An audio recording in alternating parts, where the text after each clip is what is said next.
6:47, taking a live look at our Skycam right now. The commute is underway. The sun is up and things are looking beautiful. Should be a beautiful start to this Memorial Day weekend. Great day today.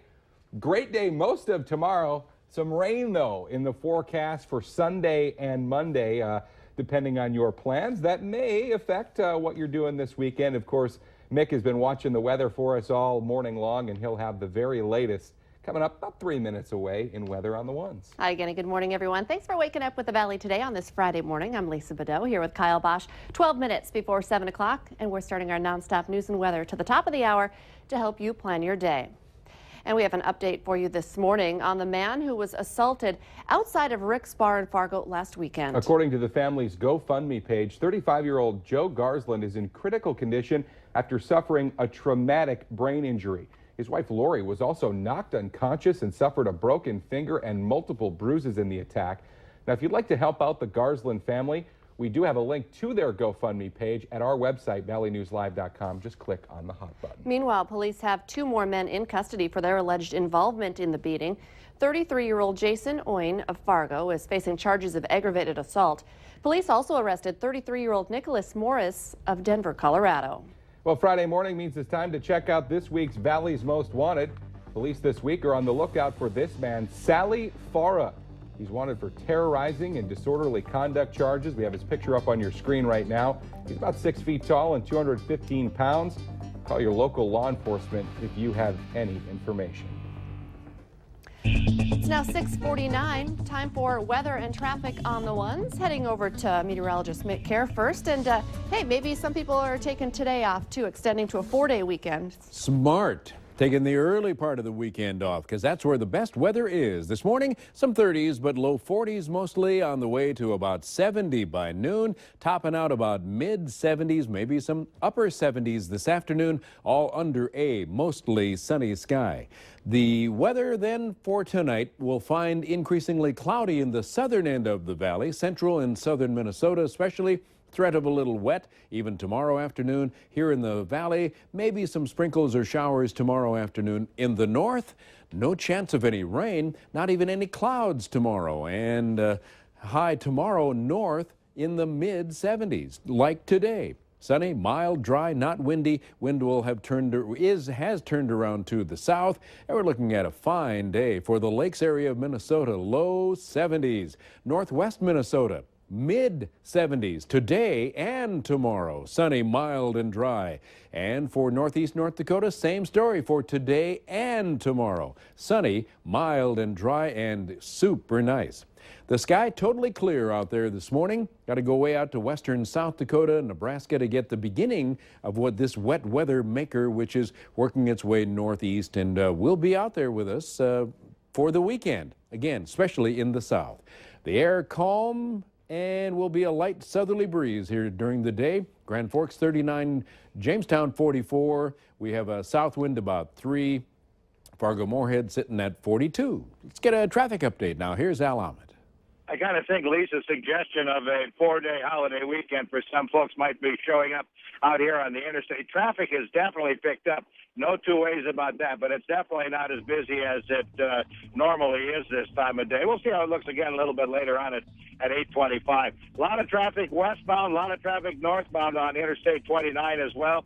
And again, even with lighter traffic, we still have a fair amount of congestion around the tri-level and the ramps. So drive extra carefully and make sure you keep your eyes on there, paying close attention there. Al Ahmed, Valley Today traffic. We've got some new details this morning about that huge fire at an apartment complex in Wahpeton that we first told you about yesterday. A riding lawnmower is being blamed for a fire that destroyed several apartment garages. But we're also hearing about how it sparked a victim of the fire to give back to emergency crews. Dan Wold's garage was part of the structure that went up in flames. He's the general manager for Domino's in Wahpeton and left the firefight to go make dozens of pizzas for the firefighters. And then Wold hand-delivered them to the fire station. He says he just wanted to say thanks. I go to work every day. I serve people, pizza, drinks, food. They're out there risking their lives. Police, military, firefighters, they're risking their lives for us. They're giving to us. We should be able to give back to them every day, as much as we can, all the time. Wold says he considers himself lucky and that he says he did what anybody else would do. Minnesota Governor Mark Dayton yesterday officially vetoed the education finance bill that was passed by the state legislature earlier this week. Now, the disagreement between lawmakers and the governor has forced school districts around the state to hold off on finalizing their budgets for next year. Now, by law, districts have to have a budget adopted by June 30th. Many are making conservative guesses on how much money they might get from the state. Some are also putting in contingency plans like notifying staff members that they may be out of a job. Fargo's City Hall Building Committee is making cuts to the project. City Commission rejected bids for the project in March when the lowest bid came in at more than $30 million. The revised project lowers the cost to around $27 million. The Building Committee's recommendation now goes to the City Commission for final approval. Reality TV star Josh Duggar has issued an apology after reports surfaced that he allegedly molested girls as a teenager. He also resigned from his position at the Family Research Council. This is a story that really blew up online yesterday and this morning. Duggar, who's 27, is the oldest of the children who appear on TLC's hit show 19 Kids and Counting. In his apology, he said, quote, "I acted inexcusably." Duggar's statement appears to refer to a 2006 police report obtained by In Touch magazine detailing the accusations and the investigation of child molestation in Springdale, Arkansas. Now, Josh Duggar's parents, Jim, Bob, and Michelle Duggar, who are named in that police report, also spoke out, saying that Josh made some very bad mistakes. It will be a much different atmosphere in Valley City this Memorial Day because there won't be a parade. Veterans from the VFW host the event every year. But this year, they say not enough people signed up to take part in the parade. The members of the VFW say there are a couple of issues they're seeing. People's busy lives has many of them out of town for the holiday weekend. They also don't have as many veterans signing up to join the post. We have all, the Iraqi veterans coming and Afghanistan and them, and we can't get them to join. They just don't want to join. They don't want to belong. The Memorial Day weekend events still will include AMVET's Color Guard and VFW Honor Guard. The information is on our website. Just head to valleynewslive.com and click on this story. 5 minutes before 7, in our consumer alert this morning, a shock hazard has prompted the recall of about 213,000 dimming switch modules. The recall involves Vivint's Remote Tech plug-in dimming and on-off switch module that plugs into the wall. So far, no injuries have been reported. You can contact Vivint for instructions on a free replacement. There will be a bit of a break for drivers who are headed to the lakes this weekend. Of course, a very big weekend to head out to your cabin or a resort. The Minnesota DOT is reopening all 4 lanes of Highway 10 on the west side of Detroit Lakes from this afternoon until Tuesday morning. Now, even with the work stop for the holiday weekend, you are asked to go carefully through the work zone. MnDOT also says that a traffic shift will remain in place on Highway 59 just south of Highway 10, so use caution and plan for delays in that area. 1915. That's the year East Silent Lake Resort was built, and it's still open today. The family-owned resort, of course, celebrating their 100 years of fun and memories all summer long. And the Valley Today's Christy Larson is live in Dent, Minnesota with a lot more. And Christy, I see you found your way out onto the water. Woohoo! I love this morning. We got to watch the sunrise right here on the lake, and I know you guys wanted to see me go on that human launch, or the blob as Kyle called it, but it's not quite set up, right, Andy? Right, it's still a little cold in the water for that this morning. Just a little bit, but good thing we have a nice little boat, paddle boat here, and this is just one of the many activities that families can enjoy here. Yeah, absolutely. Again, we've got activities for all ages, for all interests, and so come on out and check us out, whether it's this weekend or sometime in the future. Absolutely.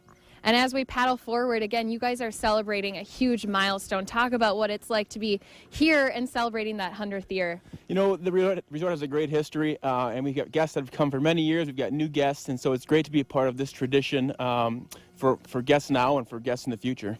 And you guys are obviously going to be celebrating Memorial Day weekend, and you do have just a few spots open still if families maybe didn't make plans yet. We've got a couple of spots left. It looks like it's going to be a nice couple of days, so absolutely come on out and check us out. All right, you take me around. You're in charge of steering here. And again, Kyle and Lisa, we're just right in Otter Tail County in Dent, and it's been a beautiful morning. I think I'm going to be out here for a little while. Should we go backwards? I'll tell you what, this whole morning, you can't really control Mother Nature, but the way it's been and the pictures of the lake and the sounds of the birds and the water, man, it's been selling that resort. I know. No I'm thinking kidding. about booking sometime this summer. Looks gorgeous. Look how smooth that water is. Like glass. Christy Larson on another tough assignment this morning. Thank you, Christy. In this morning's Healthier Me, as we just hit 6:58, hair loss, surgery, radiation. It's procedures no one should have to go through, especially children. But it happens all too often. And that's why the National Bravery Beads program was started to help kids understand what they're going through. Sanford Child Health Specialist Lori Ferguson brought the program to Sanford Health in 2010. Each child who is diagnosed with cancer has the option of taking part. Every time they visit the doctor or go through chemo, they get a bead. It's really exciting for us when we see the strings come back, that we get to see them and how well they're growing and how well they're doing. Now, if you're interested in learning more about the Bravery Beads program, we've got a link at our website, valleynewslive.com. Just click on this story.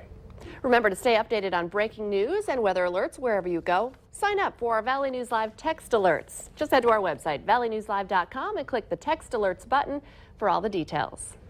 Let's get our answer now to our question of the morning on Facebook. Today's question: what is the #1 item most people say they just have too many of in their home? The answer, I'll agree with this one, clothes hangers. I think I have a closet in my house that is only clothes hangers. I'm always buying more clothes hangers. I never have enough, but You gotta I use may have too many clothes. The one in, one out policy, Lisa. Yeah, I have easier a hard said time than done. following that And policy. it's always one more in. Yeah. Yes. You need to borrow some of Kyle's hangers. I know. We can work Apparently. out a deal. Let's check our forecast for Friday. Looking perfect, starting fine with sunshine, cool, dry, gentle south breeze in the 40s. On the way past the 60s, I think we'll be closer to 70 at noon. Well into the mid 70s this afternoon, mostly sunny. A nice day. Hardly a cloud in the sky this morning. I'm loving this. Very nice start to our weekend. Yeah. Thanks for waking up with the Valley today. More local news and weather for you right here in 25 minutes. Have a great Friday and Memorial Day weekend, everyone. We'll see you Monday morning.